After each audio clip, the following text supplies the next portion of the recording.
everyone, welcome to Steadfast Skill Assessment Academy. Today I'm going to show you how to write an excellent overview for IELTS Academic Writing Task 1. The part of the test where you summarize charts, graphs and tables. If you can master the overview, you will boost your score in task achievements. Let's dive in. Let's begin with writing task 1 in IELTS Academic Test. Now we are going to look at the chart that illustrates the distribution of energy sources in a country in the years 1990 and 2020. This chart compares five major categories: coal, oil, natural gas, nuclear power, and renewables. Let's examine it step by step. Looking at the chart as a whole, a significant transformation is clear. In 1990, energy production was dominated by fossil fuels, especially coal and oil. By contrast, in 2020, these traditional sources had declined, while cleaner options such as nuclear and renewable gained prominence. Detailed analysis 1990.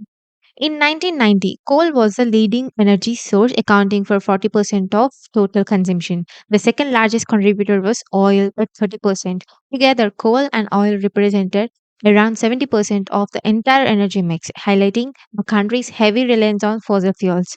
Other sources played a much smaller role.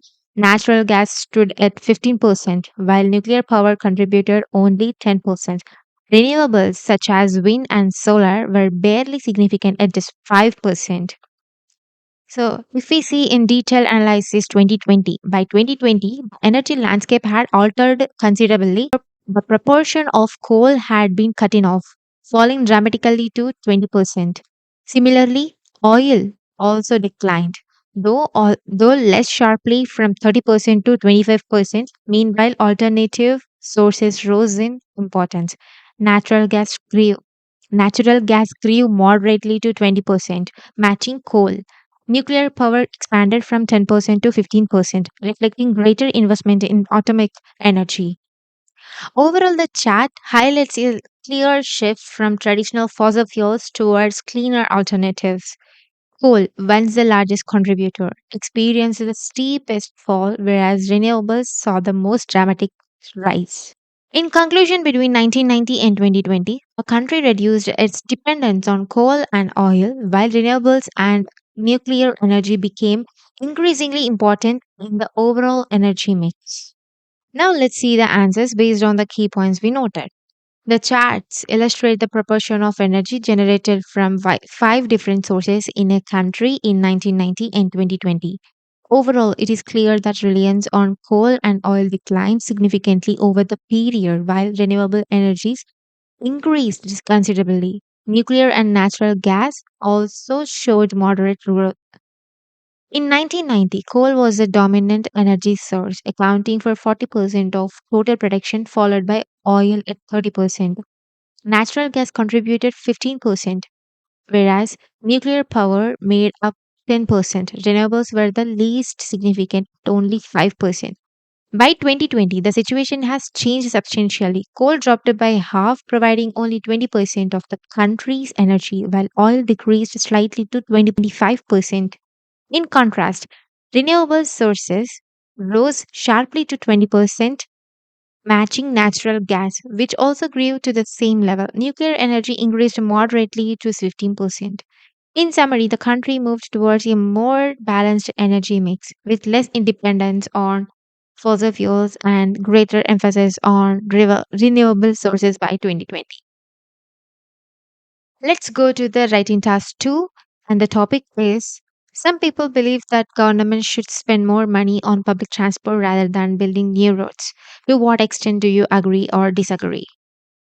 Now we have to give the reason for the answer and include any relevant examples from own knowledge or experience.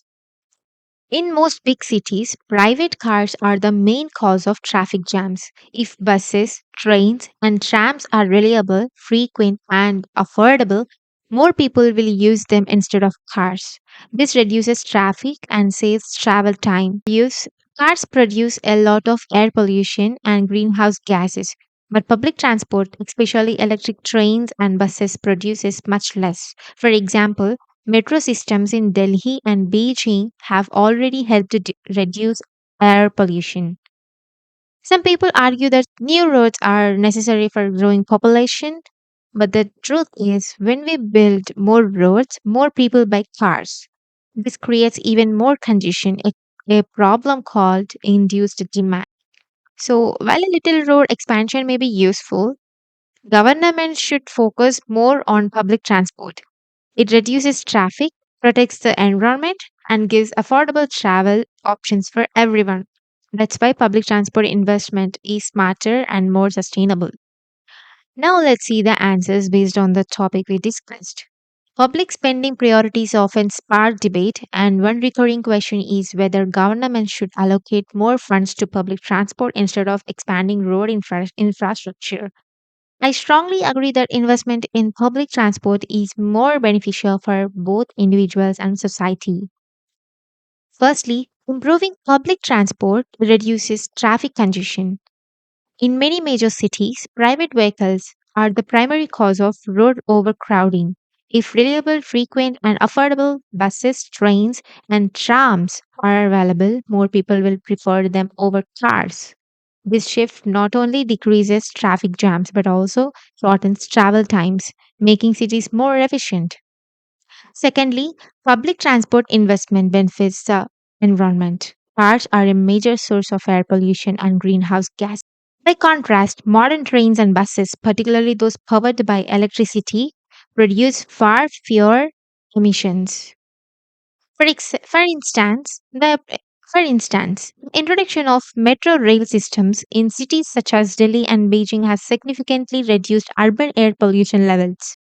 Opponents argue that building new roads is essential to accommodate growing population. However, experience shows that expanding roads often encourages more people to buy cars, leading to even greater congestion. This phenomenon, known as induced demand, suggests that building roads alone is not a sustainable solution. In conclusion, while some road expansion may be necessary, government should prioritize public transport. Doing so not only addresses traffic and environmental challenges but also provides affordable mobility for all citizens. Therefore, investment in public transport is a smarter and more sustainable use of public funds.